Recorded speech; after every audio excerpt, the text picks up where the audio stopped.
사도행전 20장 17절부터 같이 봉독합니다. 시작. 바울이 밀레도에서 사람을 에베소로 보내어 교회 장로들을 청하니 오매 그들에게 말하되 아시아에 들어온 첫날부터 지금까지 내가 항상 여러분 가운데서 어떻게 행하였는지를 여러분도 아는 바니 곧 모든 겸손과 눈물이며 유대인의 간계로 말미암아 당한 시험을 참고 주를 섬긴 것과 유익한 것은 무엇이든지 공중 앞에서나 각 집에서나 거리낌이 없이 여러분에게 전하여 가르치고 유대인과 헬라인들에게 하나님께 대한 회개와 우리 주 예수 그리스도께 대한 믿음을 증언한 것이라. 보라, 이제 나는 성령에 매여 예루살렘으로 가는데 거기서 무슨 일을 당하는지 알지 못하노라. 오직 성령이 각 성에서 내게 증언하여 결박과 환난이 나를 기다린다 하시나 내가 달려갈 길과 주 예수께 받은 사명 곧 하나님의 은혜의 복음을 증언하는 일을 마치려 하면은 나의 생명조차 조금도 귀한 것으로 여기지 아니하노라. 보라, 내가 여러분 중에 왕래하며 하나님의 나라를 전파하였으나 이제는 여러분이 다 내 얼굴을 다시 보지 못할 줄 아노라.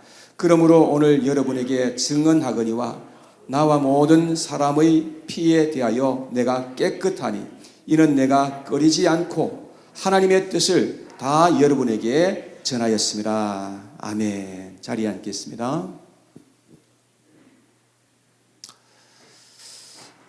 사도 바울은 이제 3차 전도 여행을 이제 마치고 예루살렘으로 돌아오는 길이었습니다.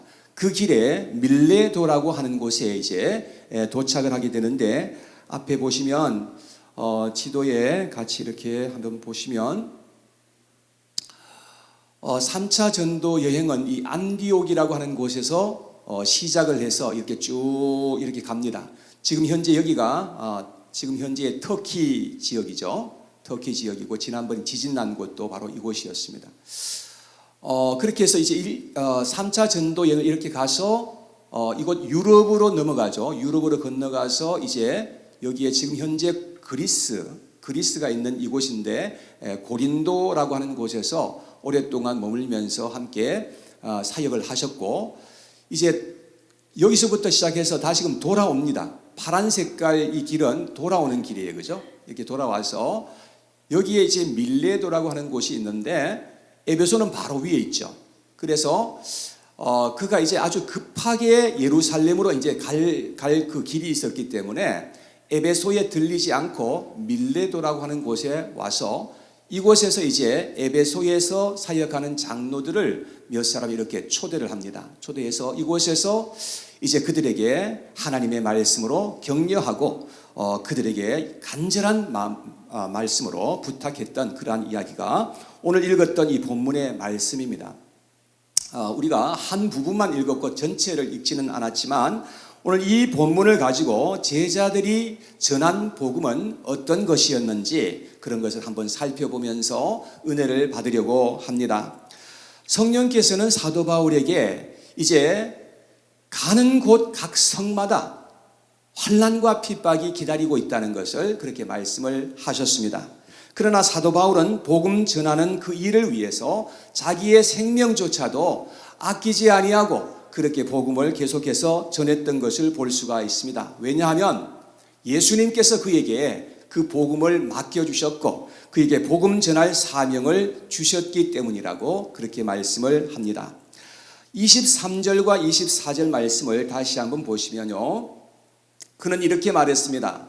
오직 성령이 각 성에서 내게 증언하여 결박과 환난이 나를 기다린다 하시나 내가 달려갈 길과 주 예수께 받은 사명 곧 하나님의 은혜의 복음을 증언하는 일을 마치려 하면은 나의 생명조차 조금도 귀한 것으로 여기지 아니하노라. 가는 곳마다 환난과 핍박을 당하였었지만 그는 복음 증거하는 일을 중단하지 않았다라고 그렇게 말씀을 합니다. 그는 감옥에 갇혔을 때도 계속해서 복음을 전했습니다. 그리고 모든 제자들은 죽는 순간까지 복음을 외치다가 마지막에 그들은 다 순교를 당했던 사실을 우리는 잘 알고 있습니다. 그들의 순교는 복음의 걸음이 되어서 더욱더 많은 부흥의 열매가 맺어지게 되었던 것이었습니다. 지난주에 저는 하나님께서 우리 죄인들에게 주시는 최고의 복이 무엇인가 하는 것을 말씀을 드렸습니다. 하나님은 그의 아들 예수 그리스도를 통해서 죄인들에게 죄사함의 복을 주시고자 간절히 원하신다는 것을 말씀드렸습니다. 누구든지 예수 그리스도를 믿고 회개하면 그 많고 많은 죄와 허물들을 하나님께서 다 사하여 주시고 성령을 우리에게 선물로 주신다고 그렇게 말씀을 하고 있습니다. 이 복은 우리가 하나님께서 우리에게 주실 최고의 복 중의 복이라는 것을 지난주에 말씀을 드리면서 같이 은혜를 나누었습니다. 그리고 하나님은 하나님의 자녀들을 불러서 이제 선한 일에 열심하는 하나님의 백성이 되게 하신다는 것을 말씀드렸습니다. 디도서 2장 14절에 그렇게 되어 있죠. 우리 같이 한번 한 목소리를 읽어볼까요? 시작. 그가 우리를 대신하여 자신을 주심은 모든 불법에서 우리를 속량하시고 우리를 깨끗하게 하사 선한 일을 열심하는 자기 백성이 되게 하려 하심이라. 예수님이 우리의 모든 죄를 다 용서하시고 선한 일에 열심하는 자기의 백성이 되게 하려고 주님께서 그와 같이 우리를 인도하신 것을 말씀하고 있는 것입니다. 그래서 이제는 우리가 이 세상에 살아갈 때 어떻게 하든지 하나님의 자녀들로서 선한 일에 열심하는 하나님의 백성들로 살아가야 한다는 것을 우리가 알게 되는 것입니다. 자, 그러면 이제 한 가지 또 질문이 생깁니다. 선한 일 중에 가장 선한 일이 무엇일까 하는 것이죠. 우리가 할 수 있는 선한 일이 많이 있습니다. 그런데 그 선한 일 중에도 가장 값지고 가장 선한 일은 뭐냐면 예수 그리스도의 그 복음을 다른 사람들에게 전해주는 것입니다. 왜냐하면 사람들이 복음을 듣게 될 때에 예수 그리스도를 믿을 수 있게 되고 죄를 회개하고 죄사함의 복을 받을 수 있기 때문에 그렇습니다. 근데 만일 우리가 복음을 전해주지 아니하면 절대로 그러한 복이 일어날 수가 없는 것입니다. 그래서 예수 그리스도께서 복음을 이 세상에 가지고 오셔서 우리에게 그 복음을 전해주셨다는 사실을 우리는 깨달아야 합니다. 그리고 구원받은 하나님의 모든 자녀들은 복음을 세상에 전파할 그러한 사명을 가지고 있다는 것을 주님께서 말씀하신 겁니다. 그래서 복음 전하는 일은 믿는 모든 이들에게와 교회에 하나님께서 맡겨주신 아주 중대한 사명이라는 것입니다. 그래서 사도 바울은 이 복음을 전하는 일을 생명처럼 여기면서 복음을 그렇게 외치고 온 세상에 다니면서 그렇게 복음을 전파했던 것을 보게 되는 것입니다. 그 이유는 그가 예수 그리스도를 그렇게 사랑했고 영혼들을 사랑하는 마음이 있었기 때문이었습니다. 우리도 이 땅에 사는 동안에 어떻게 하든지 복음을 위해서 헌신하고 복음의 전달자로서 사명을 따라서 힘차게 달려갈 수 있는 그런 하나님의 백성들로 이 세상을 살아가야 할 줄로 믿습니다. 여러분, 우리 반석교회 모든 성도님들은 예수님께서 맡겨주신 그 놀라운 복음을 우리가 깨닫고 그 복음을 어떻게 하든지 온 세상에 전파하는 그 일을 위해서 함께 쓰임받을 수 있는 하나님의 백성들로 살아갈 수 있게 되기를 바랍니다. 저는 사도행전을 통해서 제자들이 세상에 전하려고 했던 그 복음의 핵심이 무엇인가 라고 하는 것을 한번 살펴보려고 합니다. 그래서 우리도 세상에서 복음을 전파할 때에 무엇을 전해야 될지 우리가 바로 알고 우리도 세상에서 살아가면서 어떻게 하든지 예수 그리스도의 복음을 전하면서 살아갈 수 있는 하나님의 백성들로 살아가기를 간절히 소원합니다. 첫째, 제자들은 예수가 죽으시고 부활하셨다는 것을 어떻게 하든지 세상에 전하려고 했습니다. 베드로는 오순절날 성령으로 충만함을 받게 되었고 그가 이스라엘 백성들에게 말하기를 너희가 예수를 죽였으나 하나님이 그를 다시 살리셨다라고 그렇게 담대하게 말했던 것입니다. 사람들은 그 말을 듣고 엄청나게 충격을 받았을 거예요.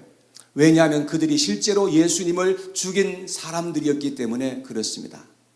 그런데 사실상 따지고 보면요, 그 예수는 여러분과 내가 죽인 거예요. 여러분 그러지 않습니까? 예수님께서 십자가에 달리신 것은 힘이 없어서 그냥 그렇게 죽으신 것이 아니라 여러분과 저의 죄를 대신해서 예수님께서 십자가에서 죽으셨기 때문에 그런 것입니다. 사랑하는 여러분, 예수님께서 여러분 자신의 죄를 위해서 죽으셨다는 것을 믿으시기를 바랍니다. 예수님은 십자가에서 죽으시고 무덤에 안치되셨습니다. 그리고 무덤 문에 임봉을 하고요, 군사들이 그 무덤을 굳게 지키고 있었습니다. 근데 예수님께서는 그 죽은 자들 가운데서 부활하시고 무덤에서 나오신 것입니다. 그러나 유대인들은 그 사실을 은폐하기 위해서 제자들이 예수님의 시체를 훔쳐다가 어디다가 감추어 놓고서 그들이 예수님께서 부활하셨다라고 그렇게 거짓말을 한다고 세상에 그렇게 퍼뜨렸던 것입니다. 그런데 제자들은 담대하게 말하기를 예수를 너희들이 죽였으나 하나님이 다시 살리신 것이라고 그렇게 증거했던 것을 볼 수 있습니다. 사도행전 2장을 한번 같이 넘겨보시기 바랍니다. 사도행전 2장.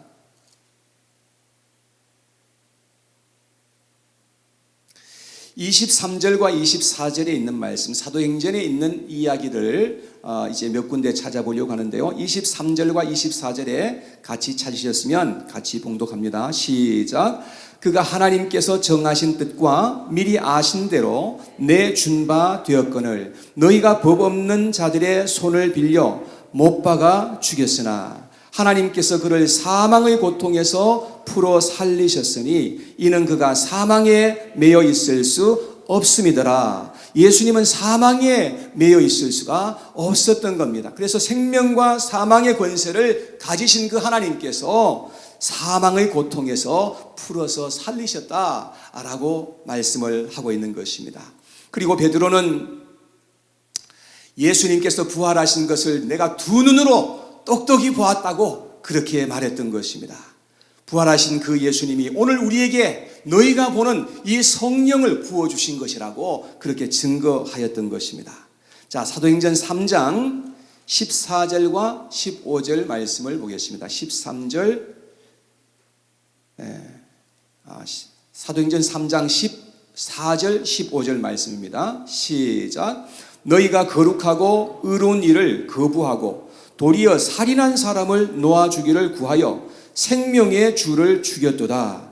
그러나 하나님이 죽은 자 가운데서 그를 살리셨으니 우리가 이 일의 증인이라.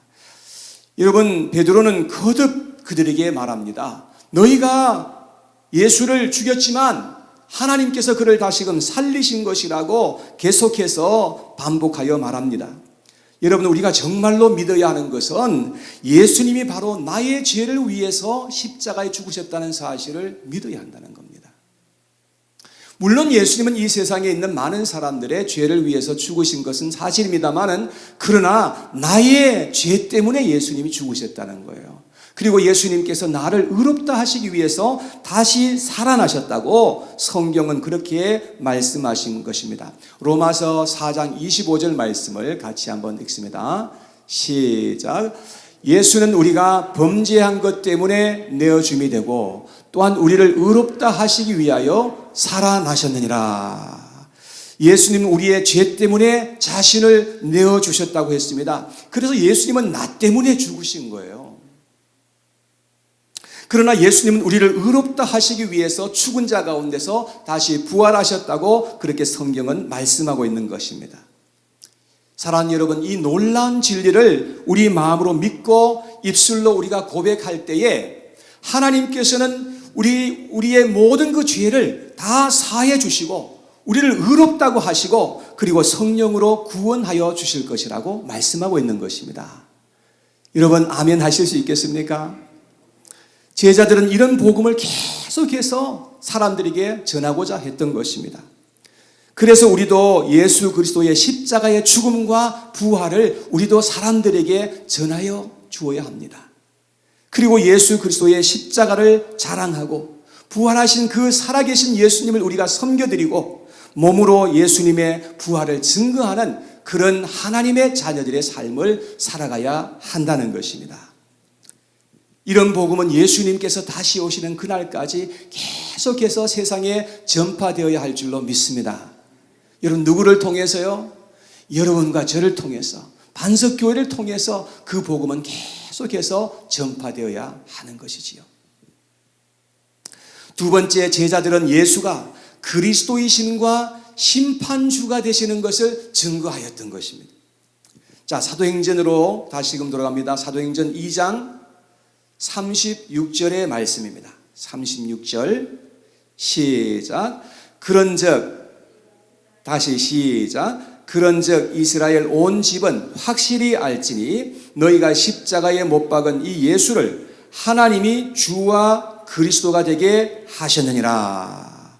너희는 모르고 예수를 그렇게 죽였지만 하나님께서는 그 예수가 바로 그리스도이신 것임을 말씀하고 있는 것입니다. 그리스도라는 말은 기름 부음을 받은 자라는 그런 뜻인데요. 그러니까 예수는 하나님께서 우리를 구원하시기 위해서 구원자로 세상을 보내시면서 그에게 기름을 부어 주셔서 세상에 보내신 분이시다라고 그렇게 증거했던 것입니다. 구약 성경을 보면 기름 부음을 받았던 사람들은 세 부류의 사람들이 있었는데요. 왕과 제사장과 선지자들이었습니다. 근데 예수님께서는 이러한 그 모든 직분을 통합해서 우리에게 행하시기 위해서 이 세상에 찾아오신 세상의 유일한 구원자이신 것임을 성경은 말씀하고 있는 것이죠.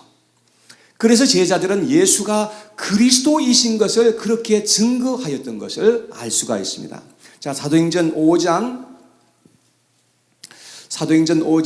24절에 있는 말씀입니다. 사도행전 5장이 아닌데요. 5장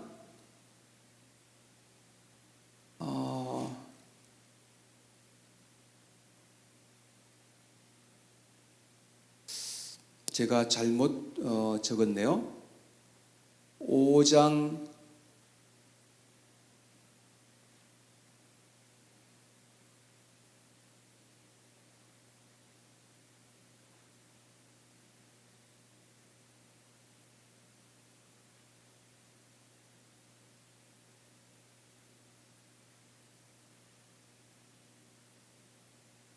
4장 24절인가요? 4장 24절 말씀을 같이 한번 읽어보겠습니다. 시작. 그들이 듣고 한 마음으로 하나님께 소리 높여 이르되 대주제여 천지와 바다와 그 가운데 만물을 지으신 이시오. 자, 그래서 제자들의 한결같은 메시지는 예수께서 바로 성경에서 수천 년 동안 세상에 보내시리라 말씀하신 바로 그 그리스도가 된다는 것을 말씀을 하고 있는 것입니다. 자, 그 다음에 사도행전 18장으로 넘겨서 사도행전 18장 5절에 있는 말씀인데요. 다 같이 읽어봐요. 시작. 실라와 디모데가 마게도냐로부터 내려오매 바울이 하나님의 말씀에 붙잡혀 유대인들에게 예수는 그리스도라 밝히 증언하니. 자, 예수님께서 그들의 참 구원자가 되시는 것을 말씀하시면서 예수가 그리스도이신 것을 밝히 증언했다, 그렇게 말씀을 하고 있습니다. 예수님이 바로 나의 죄를 위해서 죽으시고 또 3일 만에 부활하신 것을 우리가 믿을 때에 하나님께서는 나의 모든 죄를 다 사해 주시고 심판을 면하게 하시고 지옥의 형벌에서부터 나를 건져 주시고 영원한, 그야말로 나를 영원히 나를 구원해 주실 참 구원자가 되신다는 것을 우리로 하여금 믿게 하여 주신다는 것입니다. 사랑하는 여러분, 이러한 믿음이 우리에게 분명하게 있어야 될 줄로 믿습니다. 그래서 내가 죽어도 살고 예수님처럼 영원한 부활을 얻게 될 것을 우리가 믿는 믿음으로 살아갈 때에 우리는 이 세상에 살아가면서 죄도 이길 수 있고 이 세상도 이길 수 있고 마귀를 이길 수도 있는 그러한 승리를 하나님께서 우리에게 허락해 주신다는 것입니다. 그런데 제자들은 예수가 그리스도 곧 구원자이신 것임을 증거하면서 그 예수님께서 구원자도 되시지만 심판주도 되신다는 것을 말씀하고 있습니다. 자, 사도행전 10장으로 넘겨보겠습니다. 사도행전 10장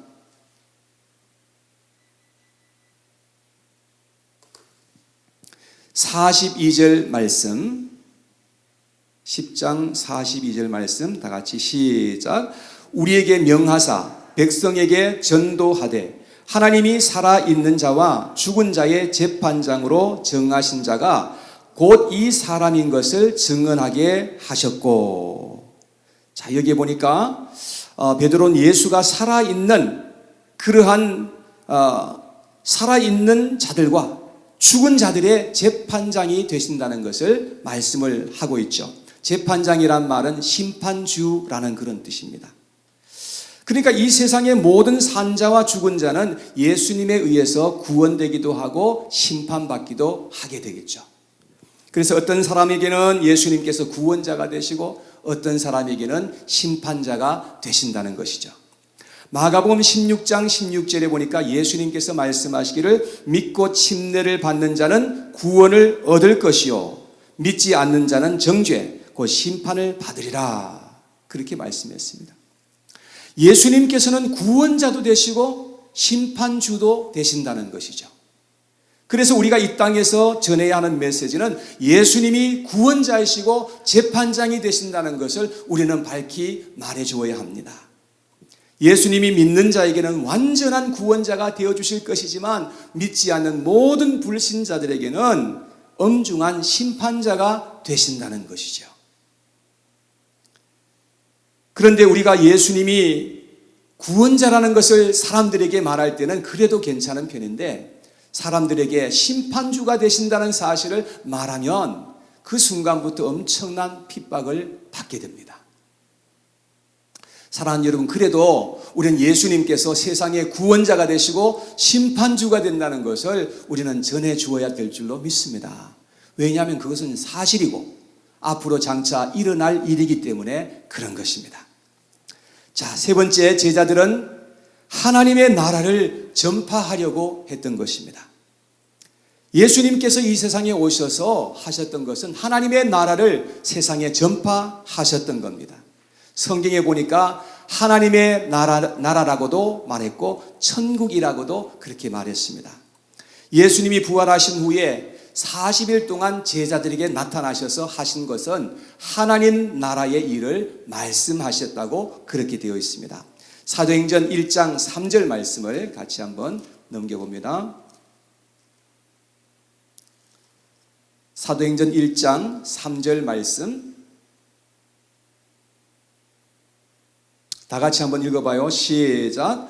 그가 고난을 받으신 후에 또한 그들에게 확실한 많은 증거로 친히 살아계심을 나타내사 40일 동안 그들에게 보이시며 하나님 나라의 일을 말씀하시니라.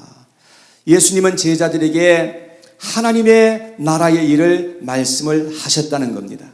그래서 제자들이 이 세상의 일에 관심을 가지고 그렇게 살아가는 것이 아니라 어떻게 하든지 하나님의 나라의 일에 많은 관심을 가지고 살아갈 수 있도록 그렇게 도우셨던 것을 보게 됩니다. 왜냐하면 제자들은 예수님을 믿으면서도요, 육적인 일에 관심이 많았어요. 그리고 세상의 일에 얼마나 관심을 가지고 그렇게 살았는지 우리가 보게 되는 것이죠. 네. 네. 네. 괜찮습니다. 예수님께서는 어떻게 하든지 우리가 이 세상에 살아갈 때에 세상 나라의 영광을 위해서 살아가는 것이 아니라 하나님 나라의 영광을 위해서 살아가라고 그렇게 가르치셨던 것입니다. 사도행전 19장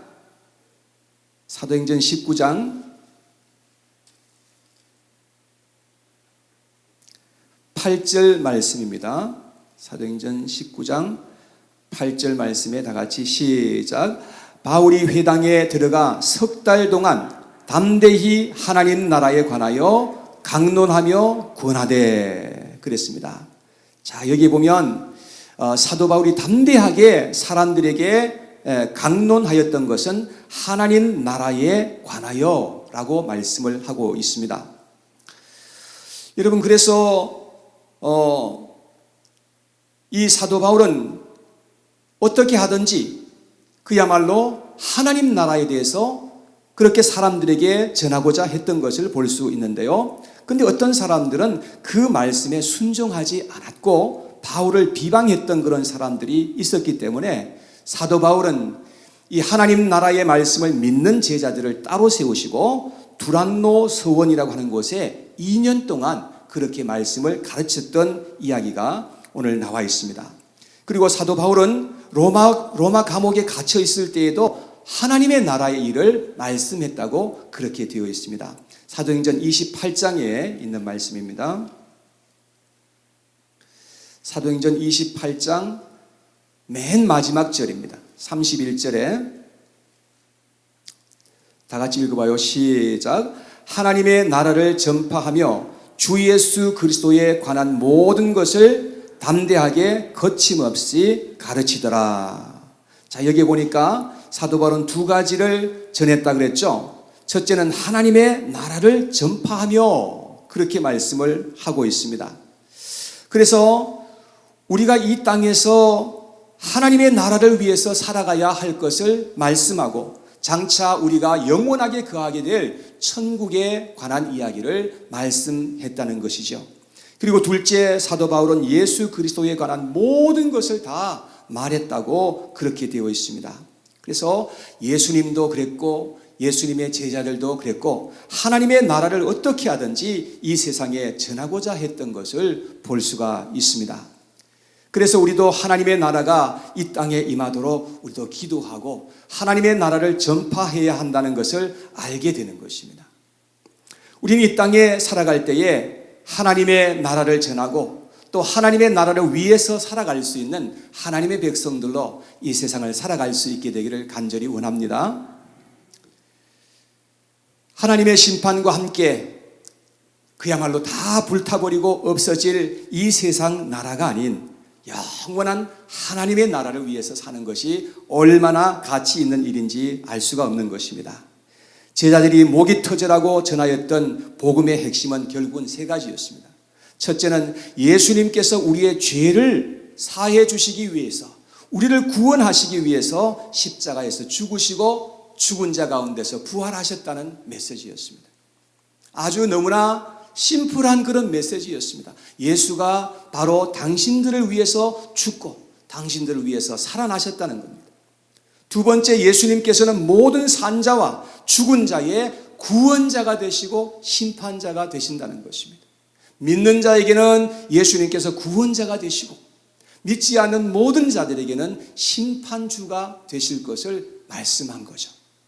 세 번째, 예수님이 하나님의 나라를 이 세상에 오셔서 말씀하시고 하나님의 나라를 세우셨다는 겁니다. 그리고 그 하나님의 나라를 우리에게 허락해 주셨다는 것을 말씀하신 겁니다.